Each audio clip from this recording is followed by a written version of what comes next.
Welcome to On The Money Line, a podcast by MMA Play 365. I'm Newsome, and I'm here to break down UFC 301, which goes down this weekend. We're back in Brazil for this pay-per-view event. We're in Rio de Janeiro, and these Brazilian cards are always fun, packed full of Brazilians.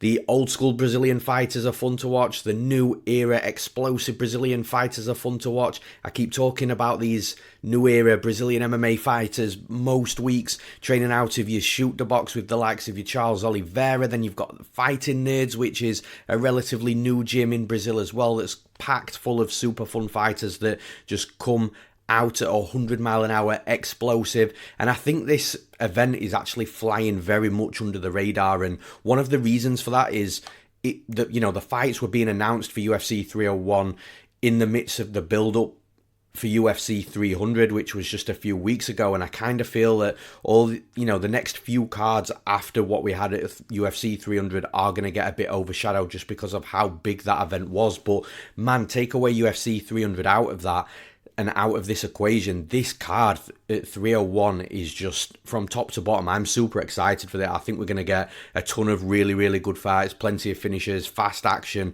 I'm really excited. I think it's going to be a card that absolutely delivers. And just a real quick one in regards to the breakdowns, there are two fights on this card that I've not put a massive amount of time into. I've put a little bit of time into just so I can give some form of breakdown, but I'll reveal which fights those are just before I break them down, just so anybody listening, I do have some sort of a read on it, but I've not really put too much time on the fights. So just so you can sort of get a read of where my confidence levels are. And obviously with those two fights, my confidence levels aren't massively high just purely because I haven't put the time into the sort of analysis for those fights. But like I say, before we break those two fights down, I'll let you know which two fights those are.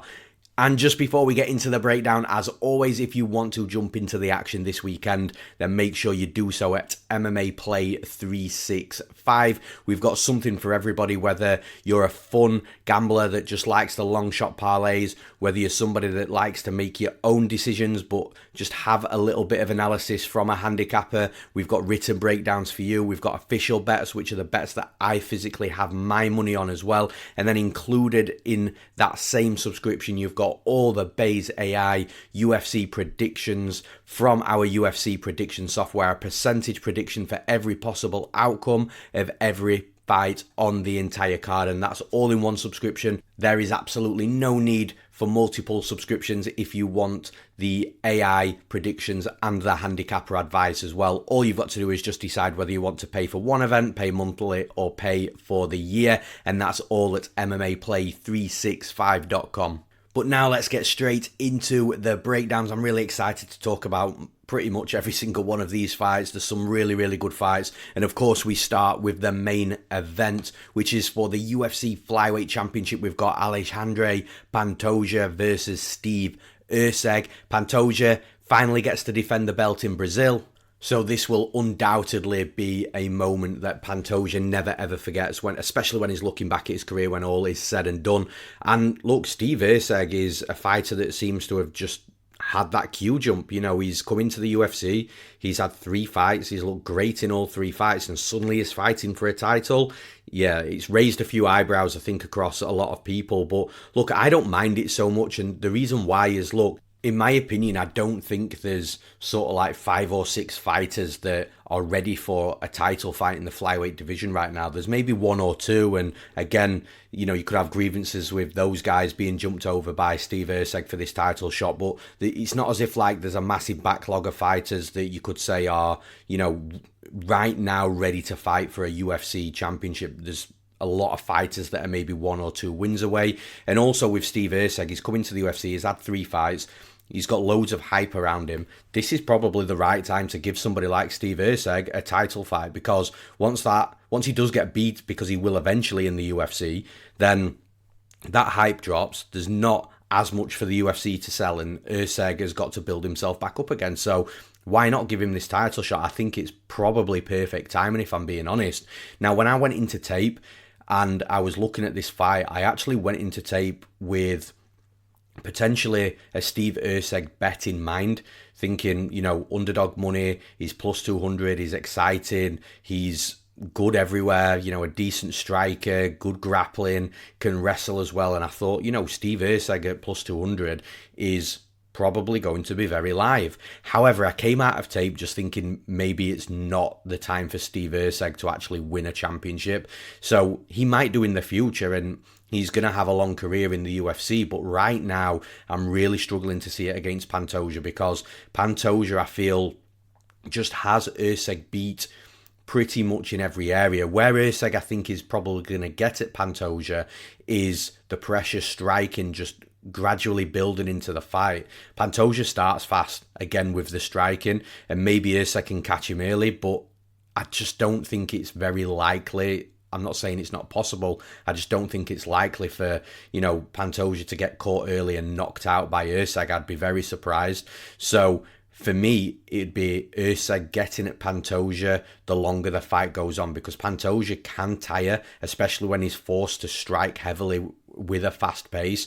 Now, when he starts mixing in the wrestling and grappling, he retains some of that cardio and that energy. And to be honest with you, Pantoja's wrestled very, very heavily in his last couple of fights. And I don't know, there's something with Pantoja where I feel like something's clicked with him, and he is now very aware of what he needs to do to win fights, because building up to the championship fights, he was just going balls to the wall, flat out, 100 miles an hour, using grappling, which is his strongest aspect of mixed martial arts when it was available. But outside of that, he just wanted fun fights and wanted to get in the face of his opponent. And it almost makes me think, did he do that so the UFC can fall in love with him, so they can give him a title shot? And now he's a champion. It feels like he's now going back to bread and butter. So, knowing that he's the better grappler, getting the takedowns and controlling his opponent. And I kind of feel that that's what he's going to do here. I do think that he's going to have that mad early moment of striking just to see where he fits with Steve Erceg, because if he comes out early in this fight and starts striking with Erceg and starts getting the better of the exchanges, then Pantoja might think, do you know what, I'm going to get a knockout in front of my home crowd in Rio de Janeiro. But if he doesn't get the better of the striking, or if he does get hit with a couple of things that he doesn't like, then that makes his decision for him. I think he'll go down to the wrestling, go through with the wrestling, onto the grappling. And I just think on top of Steve Erceg, I know Erceg's a good grappler, but I think there's levels to this. And I believe Pantoja on top of Erceg will be a nightmare for Erceg.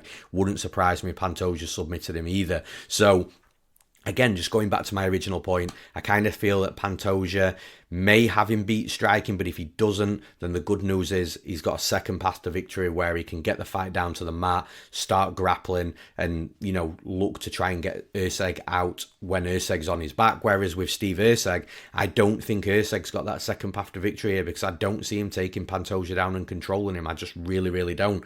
I'll never, ever say never when it comes to a fighter not being able to score a takedown. So I'm not saying that Erceg can't take Pantoja down, but if he does he control him on the mat? I really, really, really don't see that at all. So this is what I mean. I kind of feel that Pantoja's got Erceg beat everywhere. Even if you want to debate the striking, that's fine. But then you can go down to the second layer, which is the second path to victory for Pantoja with the wrestling and grappling. And that's where I think the biggest gap in skill is. So yeah, look, I love Steve Erceg, love his energy. Love the way he fights, comes out, very positive, fast-paced, good everywhere, but I kind of feel he's biting off a little bit too much that he can chew here. It's a little bit too soon for him. So for those reasons, I'm picking Alexandre Pantoja to win this fight and still the UFC flyweight champion. And in the next fight, the co-main event, we've got another Brazilian legend here. We've got Jose Aldo versus Jonathan Martinez. And this is a really, really good fight from a striking perspective. Jonathan Martinez, I believe right now, is in his prime. I think this is the best we're going to see of Martinez. And I'm not saying that this fight's the best we're going to see and then he's going to, decline or anything afterwards. I just feel that this version of Martinez, he might still be developing a little bit from fight to fight because he's still relatively young.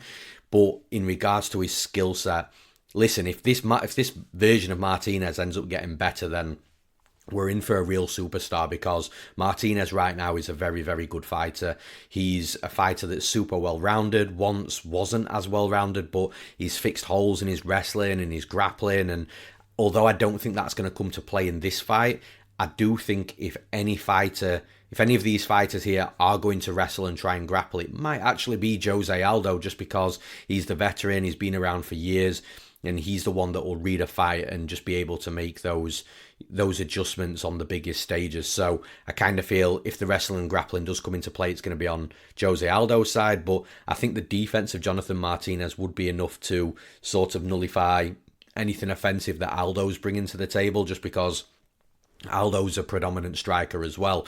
And in regards to the striking, look, Martinez has got some of the nastiest kicks in the game. Like, I cashed him against Adrian Yanez. I got a good number on him as well, I think. I'm pretty sure it was at least a pick. I can't remember if it was plus money, but Jonathan Martinez destroyed Adrian Yanez's leg. And one of the issues with fighting Martinez and these leg kicks is Martinez fights out of a southpaw stance, so these kicks are still coming to the inside of the leg. They're coming across, so the kick's slightly longer, but Martinez obviously drills these kicks and, he makes them work. But the problem for the opponent is if it's an outside low kick with a same stance fighter, you can just turn your leg out or lift your leg and you can check it somewhat. Of course, you're still taking damage. Like, this is why the low kicks are one of the best weapons in MMA, because regardless of if you're defending it properly and checking it, you're still taking some form of damage. It's just reduced damage. However, with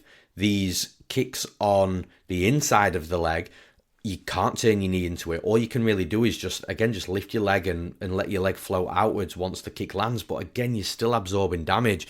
But Martinez puts that much power behind these kicks with good timing, good accuracy. It's a nightmare for his opponents. And I think that because of that, he's going to be a nightmare fighter to deal with. I kind of feel that Martinez is, like I say, he's in his prime. He's performing well. He's causing damage. He knows his strengths, which are always important for a fighter.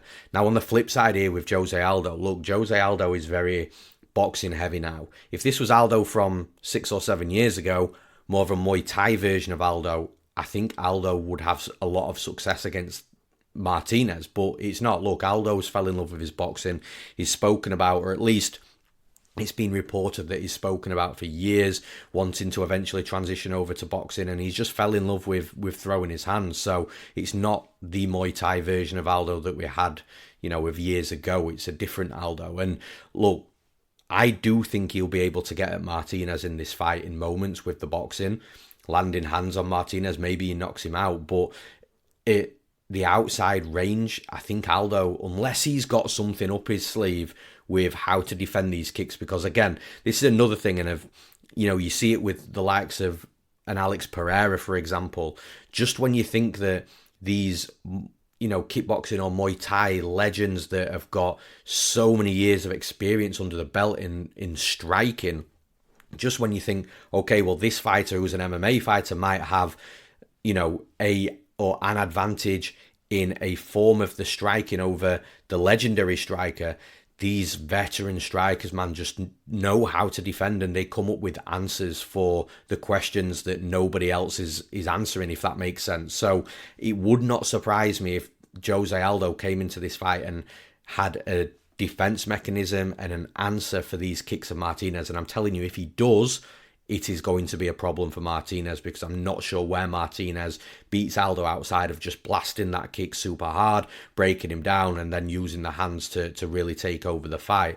I do think that's the most likely path to victory, but if it's not, if those kicks aren't there for Martinez, it's going to be a nightmare for him. However, until I see an defense mechanism or an answer that Aldo may or may not have for Jonathan Martinez's kicks, I can't assume it's going to be there. I can only go with what I've seen on tape, and I think if this is the Martinez we see again that we saw against Adrian Yanez against Jose Aldo, I think it's going to be a nightmare for Aldo, because look, again, in my opinion, Adrian Yanez is a better version of Aldo in regards to hand speed and power. Like, Aldo, yeah, he's still got some speed, he's still got some power, but Aldo's an MMA boxer just like Adrian Yanez was. But with Yanez, like I said, he was younger, faster, hits harder, longer combinations, rips to the body and head as well, just like Aldo. I just feel that Yanez was a faster, more powerful version of Aldo, and Martinez disposed of him quite quickly. Again, not going to surprise me if Aldo's got an answer for these low kicks, but until I see that, I can't really do too much with it. So for those reasons, I'm picking Jonathan Martinez to win this fight. And in the next fight, we've got Anthony Smith versus Vitor Petrino. And this is an interesting fight because it's a big step up for Vitor Petrino, which he's needed. He needs this step up now. He's performing well outside of, the top of the division, and now he's really starting to cause problems. It's a good time for Petrino to step up because, like I say, you can't keep on fighting at the same level or fighting down, especially when someone like Vitor Petrino, I think, has got the abilities to really make it to the top of the division. Whether he gets a title shot, I'm not sure. Whether he becomes a champion, I'm not sure. But he's got a very, very good skill set, and this is a perfect test for him. And then also, Vitor Petrino is Brazilian, so now he's getting this test in his home country as well, so he's going to have the crowd behind him. I really think it's a good spot for Petrino. Look, Anthony Smith's been around for years. He's had the title fight. He could have potentially become a champion if he wasn't such a badass and, decided to fight on against John Jones, which I know some people give him shit for. But look, it's a tough sport, and, all fighters pretend they're not hurt. So, yeah, it's one with Anthony Smith. He's a veteran. He's been around for years. He's good everywhere. He's a good striker. He's a good wrestler. He's a good grappler. He's got a very well-rounded game. And look, my opinion, he's not in his prime anymore. I wouldn't say he's like on a massive decline or anything, but he's definitely closer to the end of his career than he is to, the start or his prime. So I think it's a fight where Petrino's going to have to think inside the cage, make some good decisions. And again, this is why it's a good step up in competition, because look, if he comes out here and blasts through Anthony Smith like he's been blasting through everybody else, that's going to be super impressive. But I do think Smith's going to have something for him, at least just making him work. Again, we'll see where Petrino's at with making the right decisions inside the cage, how he deals with cardio and gas tank when he's facing a little bit of resistance from a much better opponent, which is exactly what Smith is when you compare him to Petrino's previous opponents. But all in all, from a style and skill set perspective, I think, like I've said already, I think Petrino's got a really, really good style here. He's got power in his strikes, power in both hands. He doesn't just swing for the fences, hoping something lands at every single shot. He will wing some big bombs together, at some point, but it's not all 100% strikes. He's got nice jab. He'll switch stances. Wrestling, very, very good. Grappling, topside grappling, very good. Very positionally aware, good ground and pound, will look for submissions. He's got a very complete game, but with all that aside, like the physicality of this dude as well, like he looks like a Brazilian version of Yoel Romero with how, how he looks from a physical stature point of view. He's just absolutely built like a machine.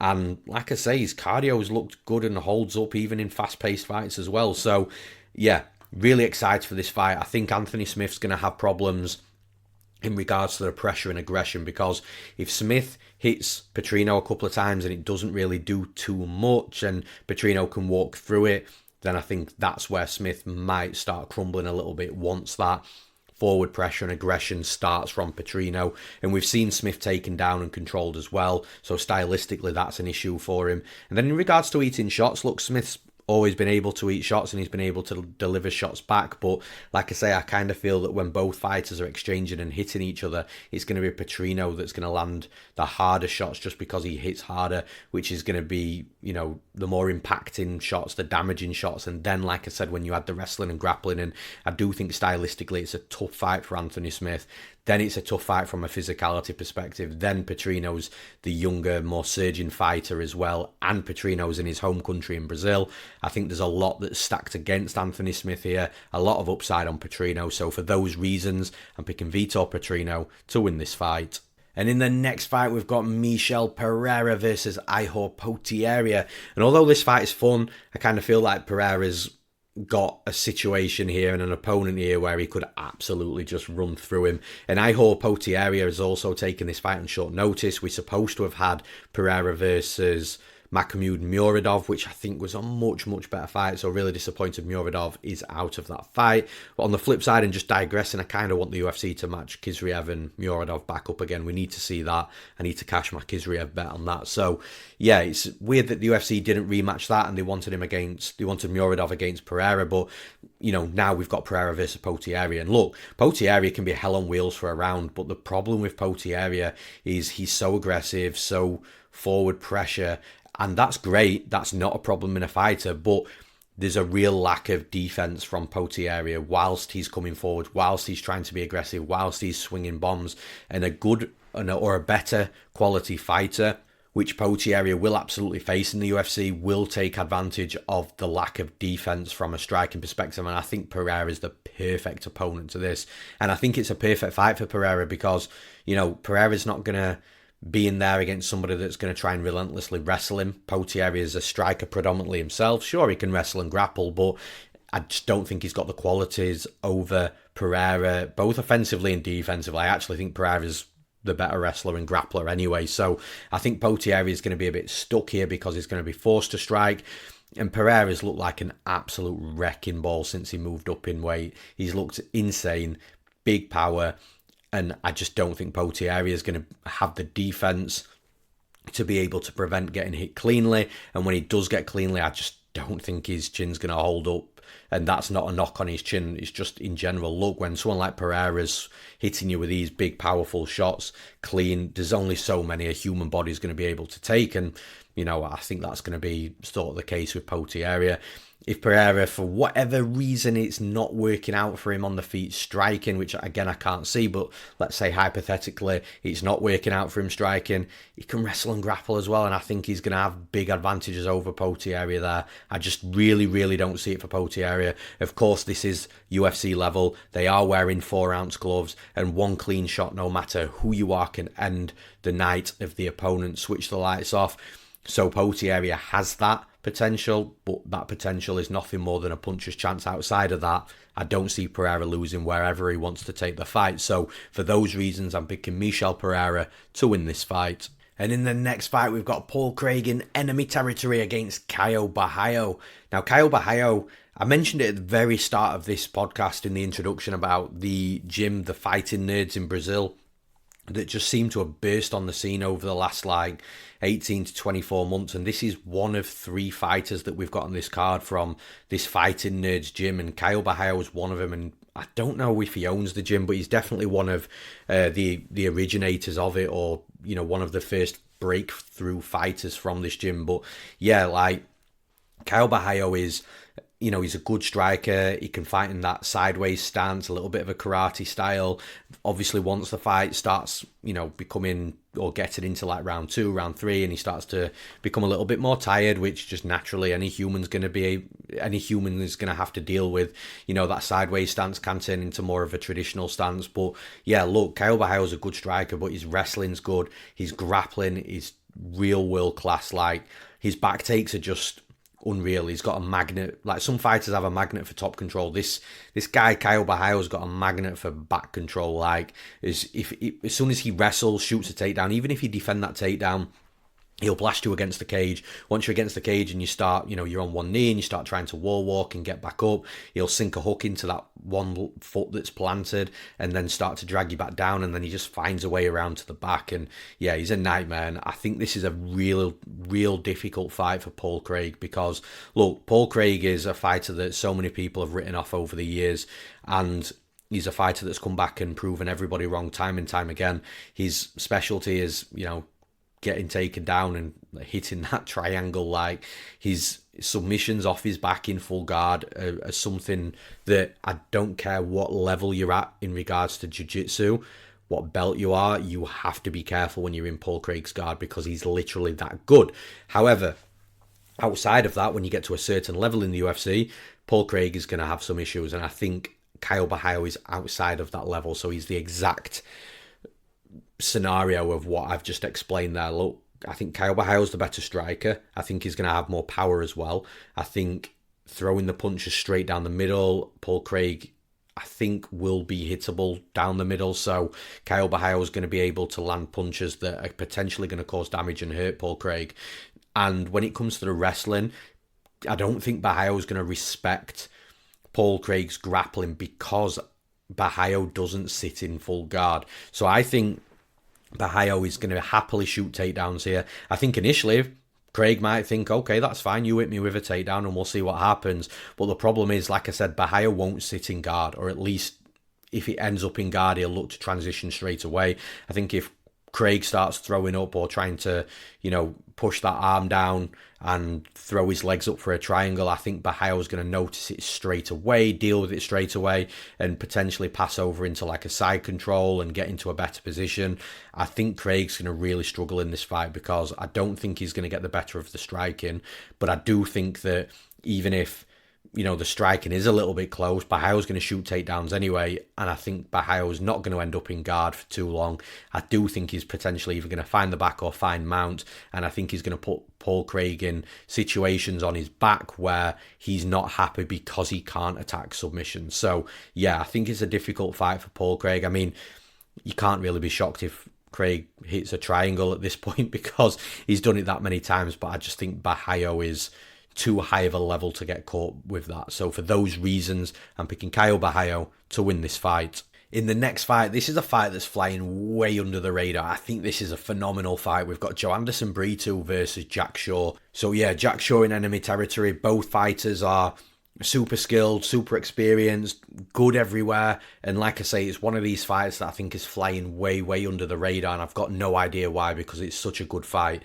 But just before I actually get into the details of the breakdown, the one thing that I just want to make clear straight away, because those that have been following myself for a while, or MMA Play 365, or even pre-MMA Play 365, you will know that I have been against Jack Shaw quite a lot, from my breakdowns in regards to bets. And the reason why I've always been against Jack Shaw is because Jack Shaw came into the UFC with a lot of hype behind him. Because of the hype, the betting lines were inflated. So, of course, as a professional gambler, I was looking for opportunities to bet against Jack Shaw to cash big underdogs. And that's just what I do. That's exactly how I view this game that we play in regards to gambling. I don't fall in love with winners and losers. I'm looking for value. I'm in the business of making good bets, not picking a winner and a loser. So, look, in regards to, from that perspective with Jack Shaw, that's why I was against Jack Shaw. But this hype seems to completely and utterly have just disappeared on Jack Shaw. So now I'm looking at Jack Shaw in a little bit of a different light. And again, I've always recognised that Jack Shaw is a very, very good fighter, very good everywhere. I'm sure he went 15-0 before he got beaten by Ricky Simone. A Ricky Simone that I cashed as an underdog, by the way. So it's nothing ever that I've had against Jack Shaw from a skill set perspective. Of course, not personal because I don't know him, but it's all in regards to being in the business of making good bets. But like I said, that hype's completely disappeared. Like, we're getting Jack Shaw as an underdog here. But what's interesting is, look, the bookies only set the lines. They only create the lines. It's the public that moves the lines. The bookies actually open Jack Shaw around plus 100, which, can you call me shocked there? No. Like, I can completely get it. Brito's at home. He's explosive. He's good everywhere. Like, I'll get into the breakdown. But the bookies set the line at, in my opinion, a relatively reasonable line.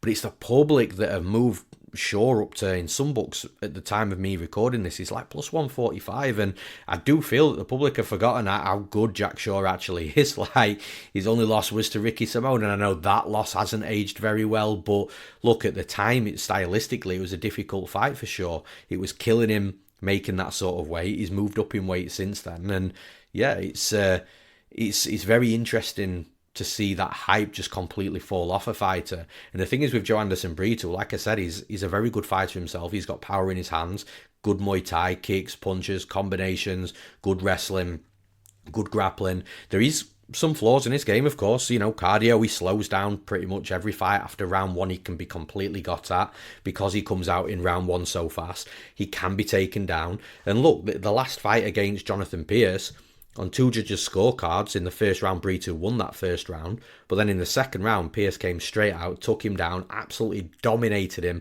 for pretty much the entire round, and just got caught in a front choke as Joanderson Brito was standing back up, making his way back up to his feet after being controlled for so much of that round. Without that choke, without that front choke, I think Brito would have got controlled again in exactly the same way in that third round.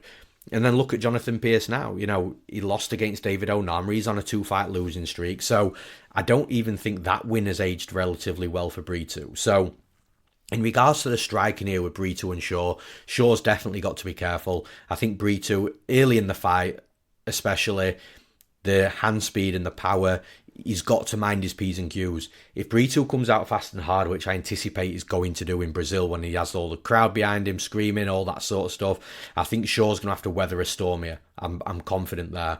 But if Shaw can get Brito out of round one, then I think Shaw might start landing the better quality strikes because I think he's more fundamentally sound. Even if it's just simple as a jab, a double jab cross, kick and just move around and just be really technical with Brito. I think Shaw, that will work for Shaw if Brito slowed down dramatically. But then also what's going to be there for Shaw is the wrestling and grappling. Like Shaw's a very, very good wrestler and a very good topside grappler. He's a black belt in jiu-jitsu. And I think what Jonathan Pearce did to Brito after round one, I think Shaw will do that and then some. Like I think Shaw's quality of grappling is more secure than Jonathan Pearce's. And I think he's more defensively aware as well. So I think if Brito's going to win this fight, it's going to be in the first round, coming out fast and hard, delivering something that, Shaw's either not expecting or he's just too overwhelmed with and getting Shaw out of there. But I just think that that's not a likely scenario it's a possible scenario, but not a likely one. I've said this earlier. I just don't think you can bank on Brito knocking Shaw out in that first round. Therefore, I think it's going to get out the first round. And I think the longer the fight goes on, the more it favours Shaw. I think Shaw will be able to get takedowns. I think on the feet striking, he'll be okay as well. Yeah, I think it's a really, really good and interesting fight. And that round two is going to be close as well because that'll be where Brito's tired but not completely tired. So if Shaw can have a good round in round two and get to round three, then I think it's all him. So yeah, I think Brito wins the first round, Shaw wins the third round, and then it's that competitive second round, and I think Shaw might just be able to edge it. So for those reasons, I'm picking Jack Shaw to win this fight. And in the next fight, another fighter in enemy territory, we've got Karolina Kowalkiewicz versus the Brazilian Iasmin Lucindo. And you know what? Before I break this fight down, you've got to give credit to Kowalkiewicz. At one point in the UFC, she was on a 5-fight losing streak. Now she's on a 4-fight winning streak. And those have come, the 4-fight winning streaks come directly after the 5-fight losing streak. So you've got to, you've got to give Kowalkiewicz credit because a lot of fighters may have been caught and it might not have been their decision. A lot of fighters might have thought, my time has come. I'm done in this sport. But, Kowalkiewicz, she went back to the drawing board, she reinvented herself, and she's come back on a 4-fight winning streak, which in the UFC in 2024, a 4-fight winning streak is impressive. However, just a slight knock on that, the level of competition that those 4 fights have come against, very, very low when you compare it to Iasmin Lucindo, for example. However, to counter that, you look at the 5-fight losing streak that Kowalkiewicz went on, and all those were serious fighters. So I think Lucindo is very much in between the quality that Kowalkiewicz loses against versus the quality of the type of fighter that Kowalkiewicz wins against. Like Lucindo would smash all those fighters that Kowalkiewicz beat, but Lucindo would probably get beat by pretty much all of those fighters that Kowalkiewicz lost against. So it's very much in the middle, but I think Lucindo's the better fighter here. I think that Kowalkiewicz will be competitive in moments, but Kowalkiewicz is predominantly a striker. I think Lucindo beats the striking speed of the strikes, the volume, the aggression moving forwards, then, all the intangible factors. She's in Brazil, crowd behind her. And even if it's not quite there for Lucindo, I think the wrestling and grappling is absolutely going to be there.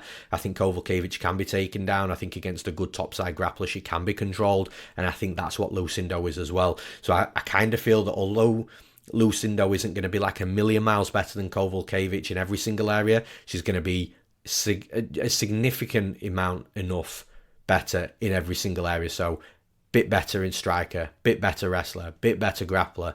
And I say this every single week because it seems like one of these fights appear every single week.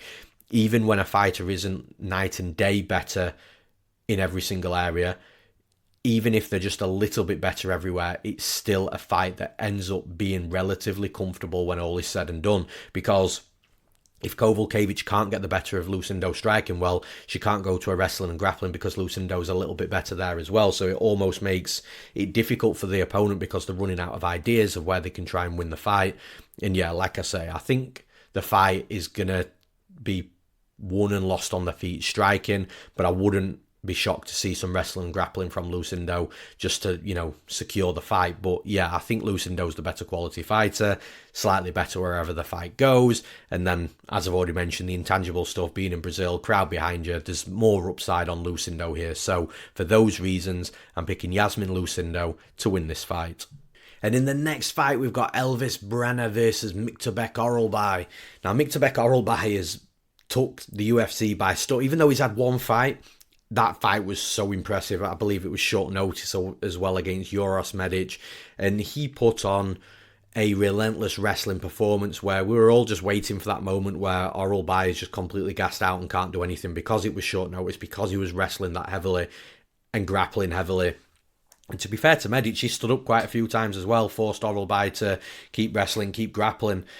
And to be fair to Orolbai, he just never tired out, and that was on short notice. So I think Orolbai is going to be a bit of a nightmare for opponents to deal with because he's also got heavy hands. He's not a bad striker. Like all I've mentioned so far is the wrestling and grappling from a relentless perspective, but the dude can strike as well. I think with Medic, Orolbai probably did want to come out there and knock Medic out, but because Medic is a decent striker himself, I think Orolbai sort of maybe felt the power or, had a good gauge on the speed and maybe it wasn't quite there for him in that moment, so just decided to switch it up and wrestle and grapple. I genuinely think that was the in-cage adjustment that Orolbai made, which again, fighters that can make those decisions on the fly and make those in-cage adjustments are normally really high-level fighters because they can abandon a game plan and move over to something else that they've seen from a flaw or a hole from their opponent.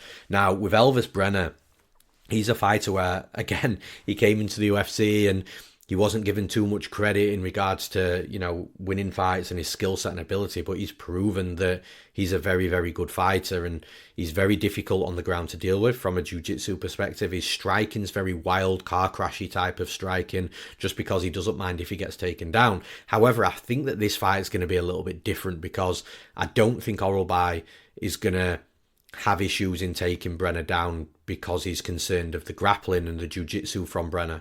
I actually think it'll be one of these types of fights where if Orolbai takes Brener down, I think Brenner's going to play that guard game, throw up submissions, try and sweep and reverse, and I just don't quite think it's going to be there for Brener. I think the offensive wrestling and the heavy top side of Orolbai, along with the fact that he can float and is a good grappler as well, is going to be able to nullify the offensive jiu-jitsu that Brener might throw up from his back.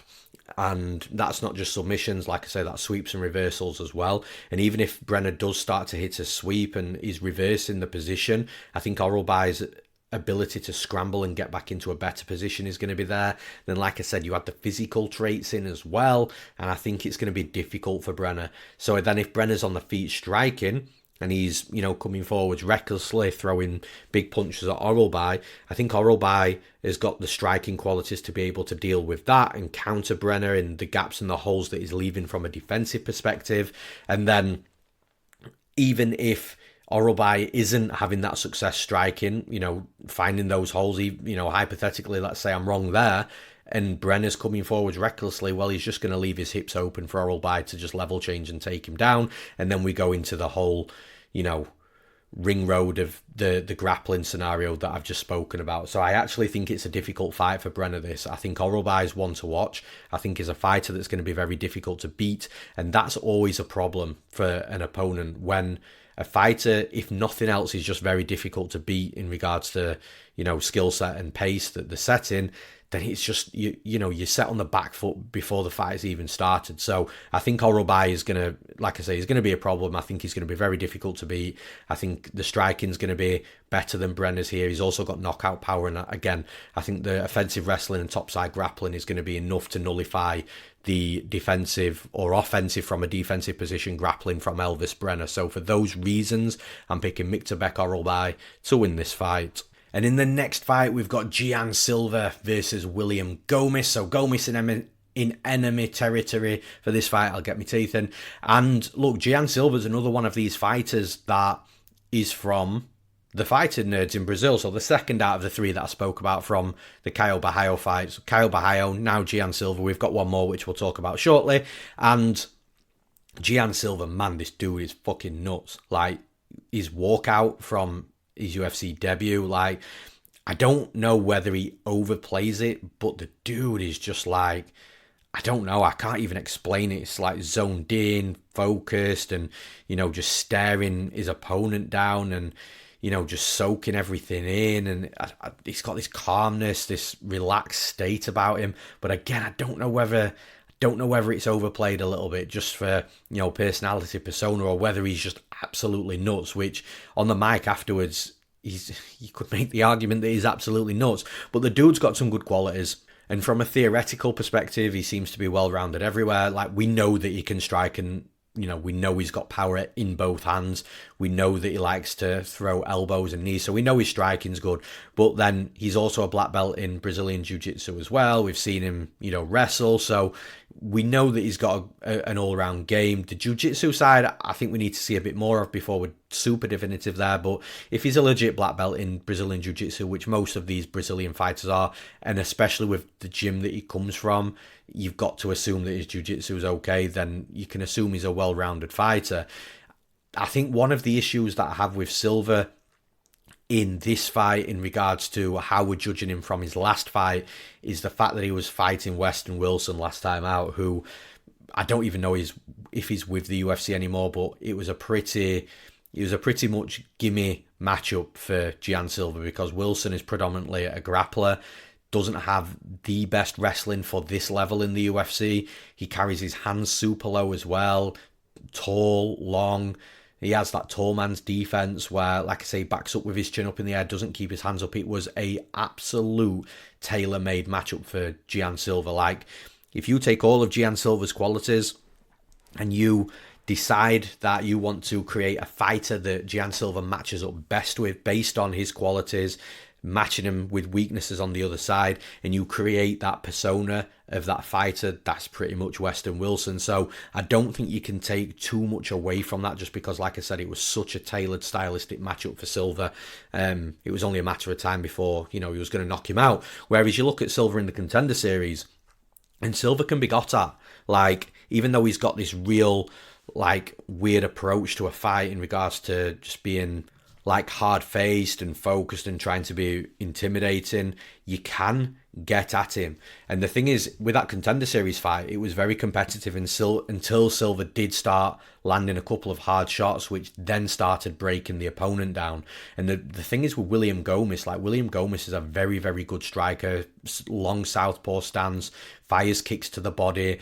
I do think that Gomis has got a lot of weapons that can make Silva be a little bit frustrated in this fight, keep Silva from being overly aggressive, which I think he needs to be to win fights as well. William Gomis, look, he's got his flaws himself. I don't think he's very high volume, and I think that Gomis is one of those fighters where when you're watching him fight, you just know that there's more in there. You know that there's more activity, more power, more creative striking in there from Gomis, but he just doesn't deliver it. But you know it's there, and he's that type of fighter. So look, there's definitely some flaws and holes with Gomis, but man, like, I think unless Silva starts really tagging Gomis up like super hard, I think Gomis is going to be the taller, longer fighter, southpaw stance, firing kick. He's got a real good kick to the body as well. So if Gian Silva is trying to close the distance and he's trying to expend a lot of energy, just depleting that body with the body kick, I think can start emptying the gas tank a little bit.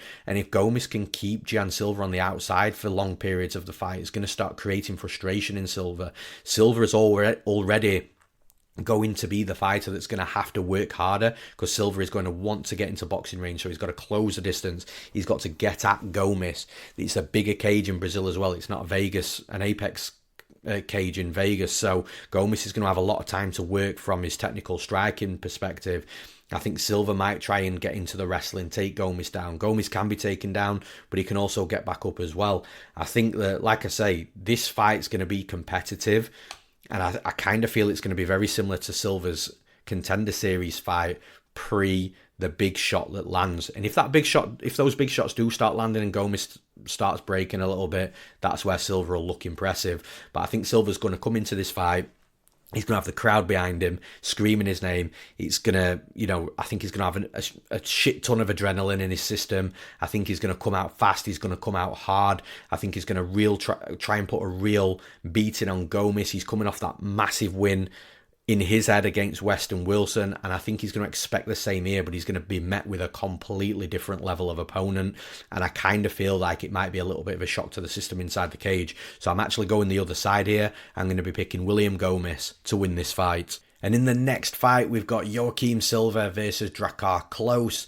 Joaquim Silva in Brazil, so it's Drakkar Klose that's in enemy territory. And look, I think Drakkar Klose, it's one of these fights again where I don't think he's like a million times better than Joaquim Silva, but I think that Klose is better in every single area. I think he's going to be the slightly better striker. Maybe not from a power perspective. I think Silva's going to be better in regards to power, but in regards to technique and volume, I think Drakkar Klose is going to be better than the wrestling and the grappling. I think Drakkar Klose is going to be better.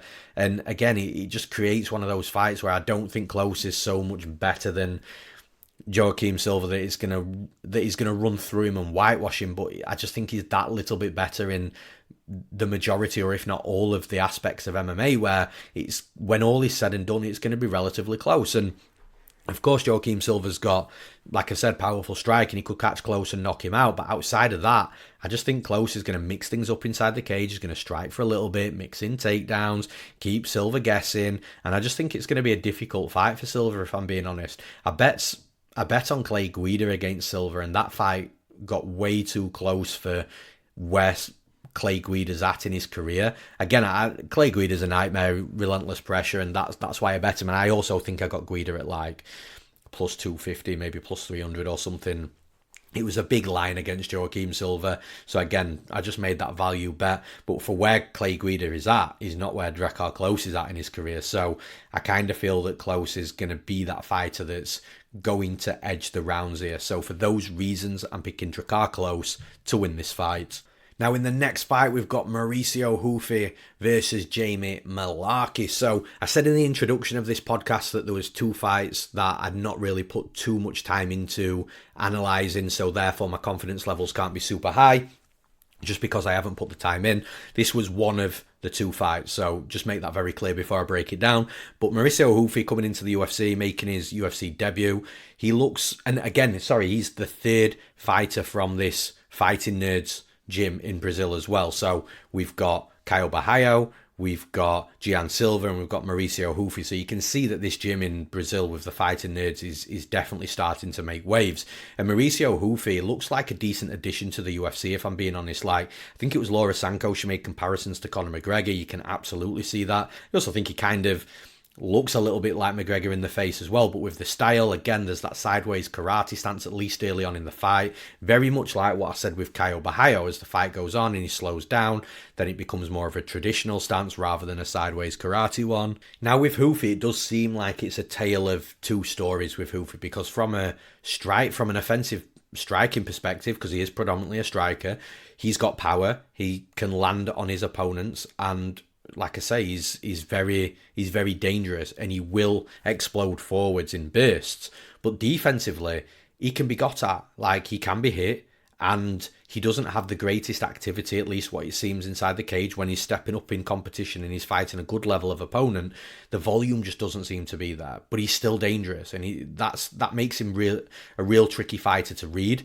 Now, from Mullarkey's perspective, look, Mullarkey's got to mind his P's and Q's in this fight, because Ruffy does hit hard, and, Ruffy can knock anybody out. So Mullarkey's really got to mind his P's and Q's from that perspective. But if this was the Mullarkey of, 4 or 5 years ago, where he's rushing into these exchanges and, trying to get the fight of the night and putting on these super exciting fights where he's cracking his opponents and his opponents are cracking him back, then maybe that favours Ruffy a little bit more. But Mullarkey's really dialed that down a little bit and become a lot more technical with his boxing, more patient, picking his shots, landing good strikes rather than just rushing in and exploding and not having too much awareness for his defensive, responsibilities. Mullarkey's become a much more smarter fighter, and I think that the experience of Mullarkey is going to carry him through in this fight.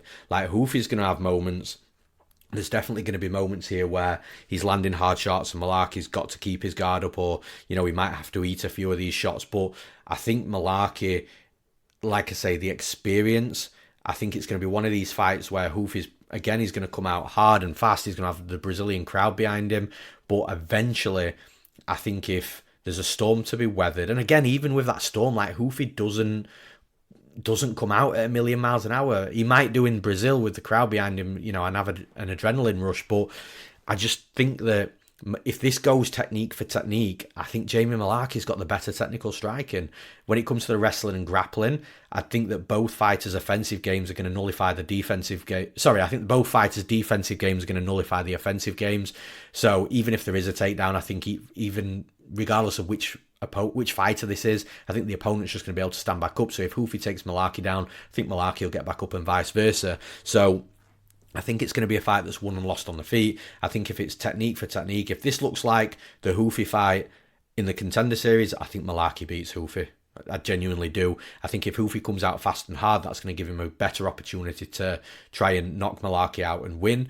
But then if that doesn't happen and he doesn't knock Mullarkey out early, then he probably tires out and Mullarkey takes over late. So yeah, I think experience is going to play a part in this fight. So for those reasons, I'm picking Jamie Mullarkey to win this fight. And in the next fight, we've got two newcomers here. We've got Dione Barbosa versus Ernesto Carrix-Cater. And again, this is the second fight from the introduction that I mentioned that I haven't really put too much time into. I've put a little bit of time in to give a bit of a breakdown, but it's not something I'm super confident in just because I haven't put the time into the analysis.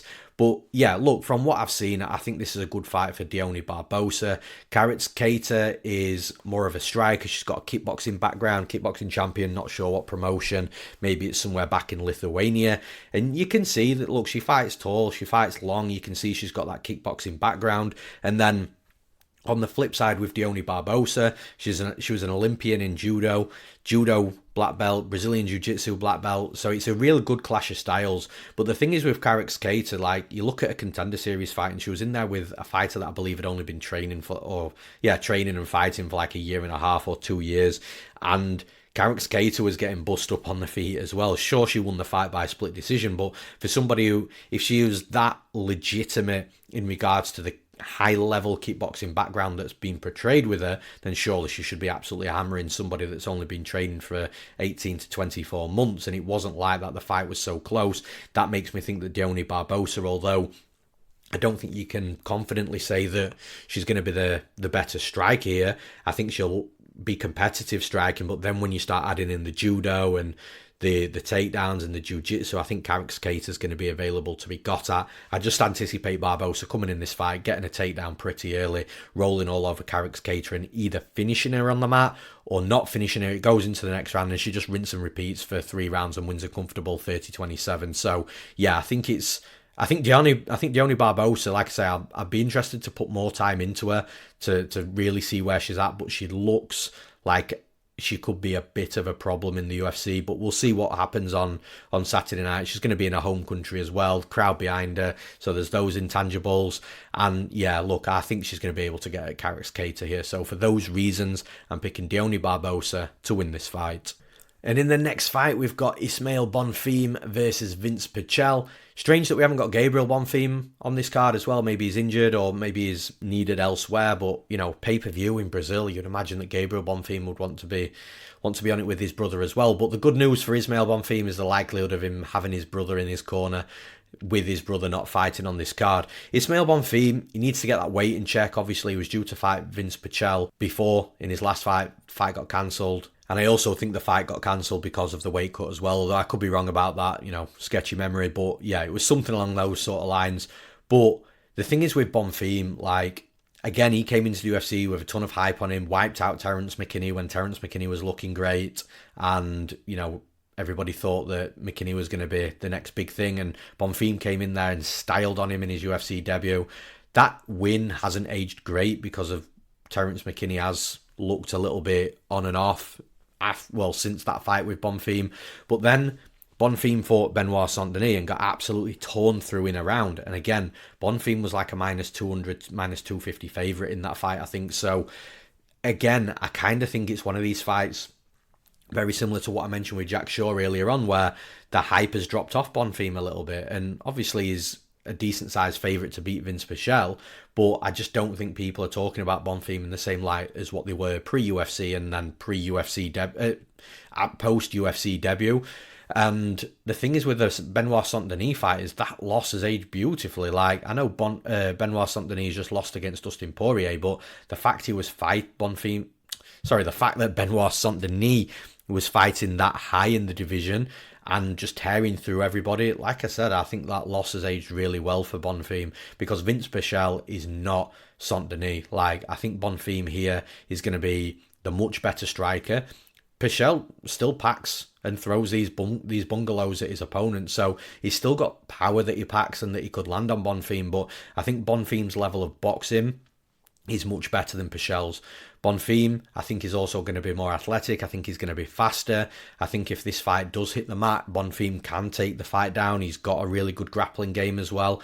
So, again, it's one of these fights where I think there's areas where Vince Pichel can be competitive in, but those areas I still think Bonfim is slightly better from a technical perspective. So, yeah, I think it's going to be another tough fight for Pichel. Like, from a striking perspective, I feel that's where Pichel might want to try and be competitive, but although he's got the power advantage, I think Bonfim's technical ability, ripping the combinations, body and head, I think it's going to be a lot for Pichel to handle inside the cage. And even if hypothetically it's not working for Bonfim on the feet, Bonfim, I think, could hit a takedown and look good grappling as well. So, yeah, it's one of those fights where I do anticipate Pichel being somewhat competitive, and I do think he will have some moments, but I think Bonfim's just going to be the better fighter. If there's no finish, it'll be one of them where I think we go to the judges' scorecards, it'll be unanimous, and we'll know who's won the fight. And I do believe that fighter will be Bonfim. So for those reasons, I'm picking Ismael Bonfim to win this fight. And the final fight to break down, this is, at the moment, as it stands, the first fight on the entire card. And I'm not sure whether this is the first fight on the entire card just to try and get people sat in the seats, because this is one of the best fights on the entire card. We've got Alessandro Costa versus Kevin Borjas. Now, Kevin Borjas came into the UFC, fought Joshua Van. He dropped Van, battered him in that first round, and then Van started coming back into the fight and again put Borjas on the back foot. I think Borjas slowed down a little bit, picked it up a little bit again in round 3, ultimately went to a very close decision. But you just have to understand that level of opponent that Borjas fought then. Like, Joshua Van is a fighter that's super young, super explosive, good everywhere, and he's the exact type of fighter that in 5 years' time, if he becomes a UFC champion, nobody is going to be absolutely surprised. So, yeah, from Borjas's perspective, he fought a very close and competitive fight with one of the shining stars in the division, and a fighter that would actually beat a lot of, the top 15 right now. So, yeah, Borjas showing that competitive side against that level of opponent is super impressive from Peru. So in regards to, the region, with the events in South America, he's from South America. Peru apparently is quite high in regards to altitude as well. So from a cardio perspective, he should have a ton of it. Now, against Alessandro Costa, Costa's a great fighter on the other side as well. This is one of these fighters that I've called from, being one of these new era explosive Brazilian fighters who are just good everywhere, good aggressive striking, wrestling, grappling. Alessandro Costa took a round off Steve Erceg, who's now fighting for a world championship on this event. He took a round from Amir Albazi, who's also up there in the division, and I'm pretty sure that was a short notice fight for his UFC debut as well. So the fact that Costa's taken a round from the likes of Amir Albazi, taken a round from the likes of Steve Erceg, and being relatively competitive there, again, it shows that he's a really good fighter as well. So the same things I said with Borjas, having that level of performance against that quality of opponent. Again, you can say the same for Costa. Both these fighters he's a really, really good fight. And the thing is with Costa, you look at his win, and his win was Jimmy Flick. So you'd expect him to win that. Whereas, again, I said this with Kowalkiewicz, Borjas is banging between the fighters that, Costa is losing against versus the fighters that Costa's winning against. So Borjas would smash Jimmy Flick as well. but Borjas would also lose to Steve Erceg and would also likely lose to Amir Albazi. So actually what this fight is going to do is tell us exactly where both fighters are at. Now, in regards to how the fight plays out, like the wrestling and grappling, that side of it is going to come from Costa. Like Borjas, I'd be shocked if he tried to shoot a takedown in this fight. He can wrestle, he can grapple, but it's more from a defensive perspective that he uses it because of his level of striking. Whereas Costa, like I said, he's the more likely fighter to mix things up. But I do think that Costa's going to shoot takedowns, and I do think he might complete a couple of takedowns, but it's where the takedowns is only viewed as a changing of position nowadays, so it's what happens with the grappling afterwards. Well, look, Costa, in my opinion, is probably going to be the better grappler, but Borjas' defensive grappling is good enough to get him back up to his feet. It's a lot like Daniel Marcos, again, another fighter from Peru. Like, Daniel Marcos can get taken down, but he can get back up, and that's the important part. And I think Borjas is exactly the same. I think if Costa was a lot heavier with his top grappling game, it might be more difficult, but he will leave openings for fighters to get back up to the feet. Like, he's not exactly like one of these types of fighters that will get a takedown, control positions, stop the opponent getting back up, or take the back, get the body lock, triangle from the back, and keep the opponent in place in a disadvantageous position on the mat. He's not that type of fighter. He's the type of fighter that will work topside, try and do something, but their opponent will likely find a way back up to the feet. And I think that's going to matter here. When it comes to the striking, the straight punches and kicks from Borjas with the low kicks as well, I think if you look at how Steve Erceg hurt Costa in that first round with the straight shot, as Costa was coming forwards, I think Borjas is going to be able to land a ton of these types of shots. And I think eventually it's going to start hurting Costa. Wouldn't surprise me if Borjas dropped him either. It's just the danger from Borjas' side is what if Costa is relentless with the takedowns and just keeps on shooting and shooting and shooting. He's probably got the cardio to do it. But outside of that, I think Borjas is going to do the better work on the feet, landing the more damaging shots, the more impactful shots. And in a close and competitive fight, that might be the difference here. So for those reasons, I am going to very slightly side with Kevin Borjas to win this fight. And that's all for this episode of the podcast. I've really enjoyed breaking this UFC 301 card down, to be honest. Like I say, I think it's a phenomenal card, and it's one of them I'll be absolutely shocked and devastated if it doesn't deliver. I think it's going to be a really, really good card on Saturday night. So super excited for that. Thank you all for listening. Thank you all for tuning in. If you're on YouTube, leave a comment. Let me know who you're betting on. Let me know if we disagree on any picks. I'll always try and get back to the comments on YouTube. And of course, if you're on YouTube, please subscribe to our MMA Play 365 channel as well, as that all helps with the growth of the YouTube channel. If you're on one of the podcast platforms, again, thank you for downloading and tuning in. And if you do have time, come over to YouTube. Let's see if we can have a chat about any of the picks and predictions. Aside from that, one more time, if you want to jump into the action this weekend, make sure you do so at MMA Play 365, where you can get all the handicapper betting advice, fun parlays, you can get written breakdowns, the official bets from myself, and you get the Baze AI UFC predictions for every single fight on the event from our UFC prediction software, all under one subscription. That's MMAplay365.com. I'm Newsome. Thanks for listening, and I'll see you again next week.